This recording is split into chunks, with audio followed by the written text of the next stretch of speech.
तेलंगाना के CM KCR ने केंद्र सरकार पर आरोप लगाया। केसीआर ने पीएम मोदी को चिट्ठी लिखकर अपना विरोध जताया। केंद्र सरकार राज्यों के साथ भेदभाव करती है, यह कहा केसीआर ने।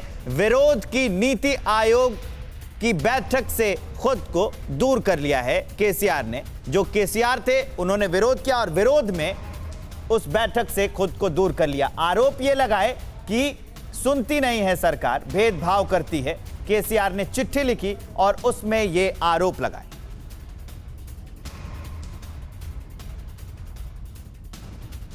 हमारे साथ बीजेपी के प्रवक्ता हैं, आप बताइए कि लगातार विपक्ष ऐसा क्यों आरोप लगा रहा है कि सरकार सुनती नहीं है? देखिए, सदन में चर्चा कौन नहीं चलने देता है। सदन में महंगाई पे आपने बोला कि चर्चा हो, वित्त मंत्री आई, उन्होंने भाषण दिया, उस चर्चा में डिस्टरबेंस किसने किया? पूरे देश ने देखा। और ये कोई पहली बार नहीं हुआ है। विपक्ष कोई भी सकारात्मक संवेदनशील चर्चा चाहता ही नहीं है। बस एक कॉल कर सकती है आपको कंगाल। खाली हो सकता है बैंक खाता। कैसे? देखिए मेरे साथ, जागते रहो सिर्फ मनी 9 पर। अभी डाउनलोड करें।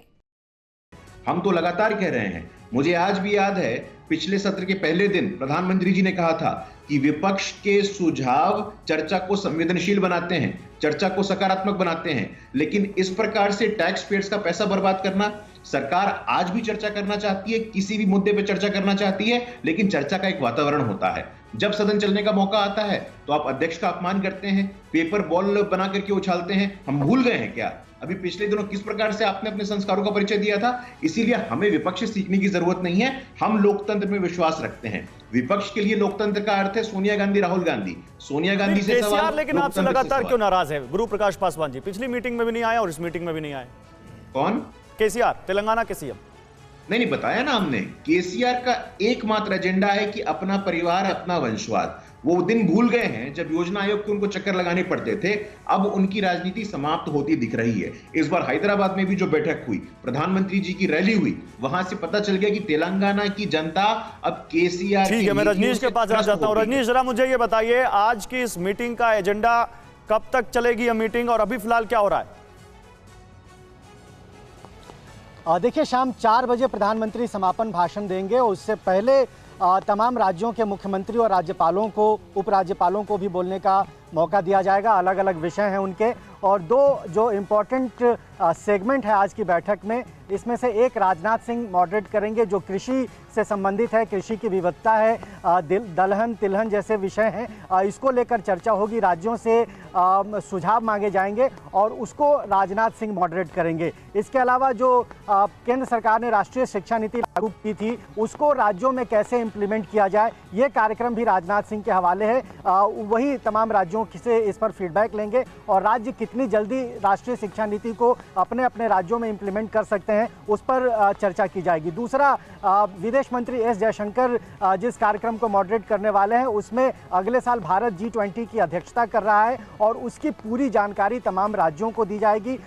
उसका जो पूरा खाका है, जो पूरा डिटेल है, वो राज्यों के साथ शेयर किया जाएगा। और कैसे भारत को इतनी बड़ी मेज़बानी का मौका मिला है और भारत ने दुनिया में किस तरीके से अपनी प्रतिष्ठा बढ़ाई है, उसको लेकर भी एस जयशंकर एक ब्रीफिंग करने वाले हैं तमाम राज्यों के साथ। और ये दोनों कार्यक्रम जब खत्म होंगे तब राज्यों के मुख्यमंत्री अपने अलग अलग विषयों पर प्रधानमंत्री के साथ, तमाम केंद्रीय मंत्री जो आज की बैठक में बुलाए गए हैं, उनके साथ विचार करेंगे, बातचीत करेंगे। राज्यों के लिए जो अलॉटमेंट है, राज्यों को क्या चाहिए केंद्र से, इस पर वो बहुत डिटेल से अपनी मांग रख सकते हैं। शायद ये मौका केसीआर, अरविंद केजरीवाल, नीतीश कुमार ने गवा दिया है, लेकिन चूंकि बहुत लंबा कार्यक्रम है, तमाम राज्यों के मुख्यमंत्रियों को मौका मिलने वाला है अपने राज्य की बेहतरी के लिए। केंद्र से वो कितना, बिल्कुल आप सही कह रहे हैं, शायद एक बहुत बेहतरीन मौका अपने राज्यों के तमाम मुद्दों को उठाने का केंद्र सरकार के पटल पर इन तीनों लोगों ने गवा दिया है। बहुत शुक्रिया आपका रजनीश, बहुत शुक्रिया आपका गुरु जी, बहुत शुक्रिया संजय जी आपका, और लव जी आपका बहुत शुक्रिया।